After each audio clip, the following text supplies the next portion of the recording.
next question. As a current student hoping to one day be an educator, it is very alarming to hear about so many pink slips, low achievements by schools and students alike. What reassurance can you give tomorrow's teachers through your potential position? And the order is Mr. Young, Mr. Kinnear, and Dr. Murray.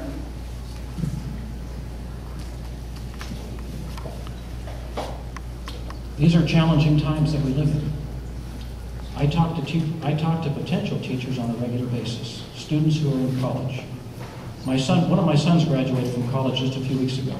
When I was at his college graduation, some of his friends are aware that I'm in the education field, and they said, Mr. Young, we were thinking about going into the teaching profession, but I'm not too sure. Where we live in Hawaii, where my son's attending school, they're out of school 17 days for the rest of the school year. They have been since the beginning of January. We see schools being reduced here in our county. This is a challenging time, but ladies and gentlemen, we will get through this. Our country and our state and our county is resilient. And I'm not telling you that things are not difficult. They are difficult. But that's that's the real test, is how we deal with difficulty, how we work together, how we rise to the occasion, how we make the best of what we have, and then try to make it even better. And so I tell these young people, you go to school, you get your education, you prepare to become a teacher, because we've got 425,000 students in our county that need great teachers. And there's always going to be room. There's teachers that are going to retire. There's teachers that are going to move. It happens every single year. There are wonderful opportunities in all different kinds of educational programs in this state and in this county for the rising generation of teachers. Yes, things are difficult. They are challenging. But things will improve. They always have. We just have to work together to make that happen. And did I miss part of the question?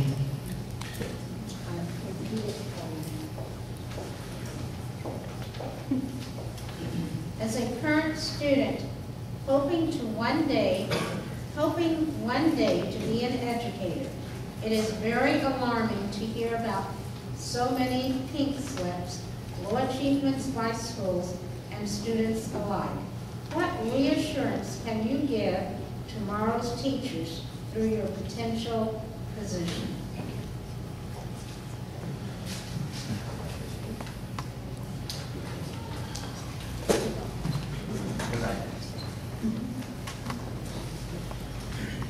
As soon as I can get it. You know, when I grew up in the late 1960s, I was different than most kids. I knew exactly what I wanted to do in my career. I wanted to be a teacher. That was my dream as a high school student. And my mom and dad looked at me and they said, you know, go for it. Go for it for two reasons. It's a stable profession. It's not that any longer. But it's an honorable profession.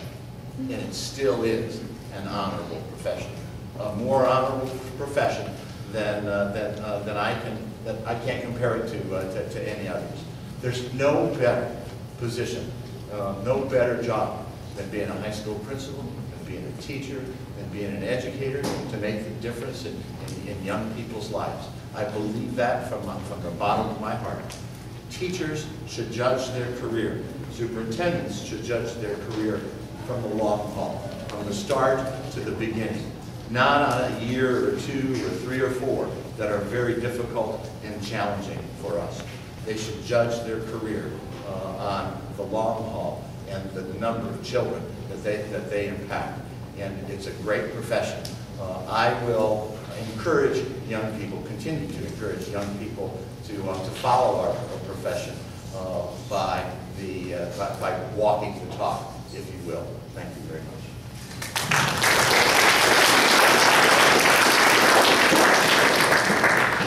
These are very challenging times for teachers. I often have daily conversations with young people who are in college and interested in going into teaching.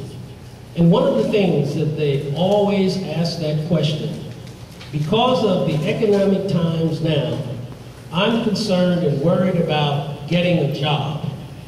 and they asked, what are your thoughts about that? And of course, I'm biased. And I encourage teachers who are in school to pursue mathematics, science. There will always be jobs for teachers who pursue those areas, mathematics and science, and special education, and alternative education. I mean, these are tough times now. And realistically, individuals who take other avenues, they're tough to fill. And so I encourage teachers to pursue special education in mathematics and science.